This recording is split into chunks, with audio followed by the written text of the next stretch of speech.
ئەنجومەنی دادوەری ڕەزامەندی نیشان داوە بۆ دامەزرانی دادگایەکی تایبەت بە کەیسی گەندەڵی. بەمەش هەرێمی کوردستان بۆ یەکەم جار دەبێتە خاوەنی دادگایەکی تایبەت بە کەیسەکانی گەندەڵی.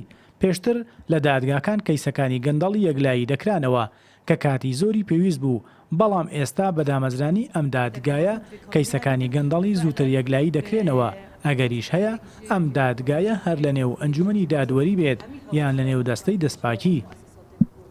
ایک جه آستانگی و ریگیرین بردم پروسسان هلانا گندلیه نبونا دادگاه که تایبت بویا بگومان وکرنا دادگاه که تایبت به دادگاه کرنا گندلگران پنگا و که دلخوشکر و زور گرنگ راستی اوجی هم شرخه کی گرنگ کوزیترین وقت او کسن گندلگار بین دادگاه کرنا شرخه کی دیجی هیوی و امید داده حالاتین هرم کردستان کو اف کابینه بجدی سر نهلانا گندلیه و دادگاه کرنا گندلکاران کارت کردن.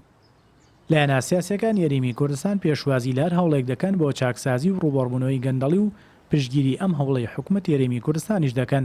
داواش دەکەن ئەم دادگایە دەست بۆ کەیسا گەورەکان ببات و دەست تێوەردانیشی تێدا نەکرێت.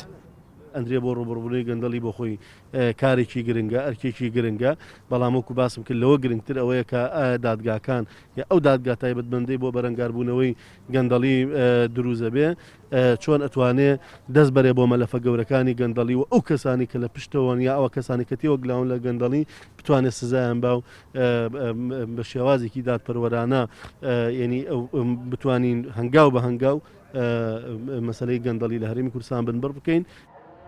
ئەنجومەنی دادوەری یەرێمی کوردستان لە سەرداوای دەستەی دەستپاکی یەرێمی کوردستان بڕیاریدا بە پێکهێنانی دادگایەکی تایبەت بە بینینی کەیسەکانی گەندەڵی. دەستەی دەستپاکیش دەڵێت دامەزرانی ئەم دادگایە بۆ زوو یەکلایکردنەوەی کەیسەکانی گەندەڵی زۆر گرنگە و کاریگەریەکی باشی دەبێت لە ڕووبەڕبوونەوەی گەندەڵی و خێرا یەکلایکردنەوەی کەیسەکان لە دادگا. لایەنەکانیش پشتگیری دامەزرانی ئەو دادگایە دەکەن بۆەوەی کەیسەکانی گەندەڵی خێرا یەکلایی بکرێنەوە. هۆکارێکیش دەبێت بۆ بنبڕکردنی گەندەڵی لە هەرێمی کوردستان. هۆشمان سادق، کوردستان 24 هەولێر.